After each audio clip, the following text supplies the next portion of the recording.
විශේෂයෙන්ම අවුවට ගියාම අපේ හැම පිච්චෙනවා. ඒ පාට වෙනස් වෙනවා. කණ්ණාඩියෙන් බලද්දි මූණේ එක පාටක්, බෙල්ලේ තව පාටක්, අත්වල තව පාටක්. හැබැයි කලබල වෙන්න එපා. අතීතයේ රාජකුමාරිකවන් පවා තමන්ගේ ශරීරයේ රත්තරන් පාටට දිලිසෙන්න පාවිච්චි කරපු පුංචි අමුද්‍රව්‍ය ටිකක් එකතු කරලා ෆේෂල් එකක් කරමු අපි.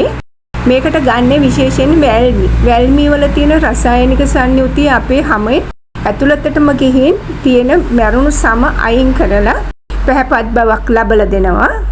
හොයාගන්න පුළුවන් ලේසිම ද්‍රව්‍ය ටිකක් තමයි මේ රන්වන් පැක් එකට අවශ්‍ය වෙන්නේ. වැල්මි මේස හැඳි කුඩු දෙකක්. මේවා ආයුර්වේද බෙහෙත් කඩවල වල ගන්න තියෙනවා. සුදු හඳුන් කුඩු තේ හැන්දක්, අමු එලකිරි හෝ රෝස වතුර තේ හැන්දක්, එහෙම නැත්නම් අවශ්‍ය පමණට කස්තුරි කහ ස්වල්පයක්, මී පැණි බිඳු කීපයක්. මේ රන්වන් මිශ්‍රණය හදාගන්නේ මෙහෙමයි. පිරිසිදු පුංචි බෝල් එකකට වැල්මි කුඩු හා සුදු හඳුන් කුඩු ටික එකතු කරන්න. ඊට පස්සේ දිය වෙන්න දෙන්නේ නැතුව ටිකෙන් ටික මිශ්‍ර කරමින් රෝස වතුර හෝ එලකිරි මිශ්‍ර කරමින් මේක පල්ප් එකක් වගේ වෙනතුරු හදාගන්න. එහෙම හදාගත්ත පල්ප් එකට අන්තිමේදී මී පැණි බිඳු කීපයක් එකතු කරන්න. මේක ආලේප කරන්නේ මෙහෙමයි. මුලින්ම මූණ හොඳට සෝදලා තෙත මාත්තු කරගන්න.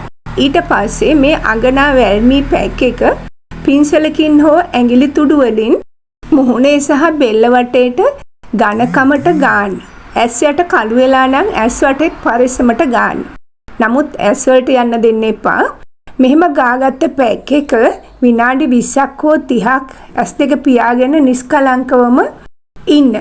ඊට පස්සේ වැල්මි සහ සුදු හඳුන් වල තියෙන ඖෂධීය ගුණය හැම ඇතුළට උරා ගත්තට පස්සේ පැක් එක වේලෙනවා.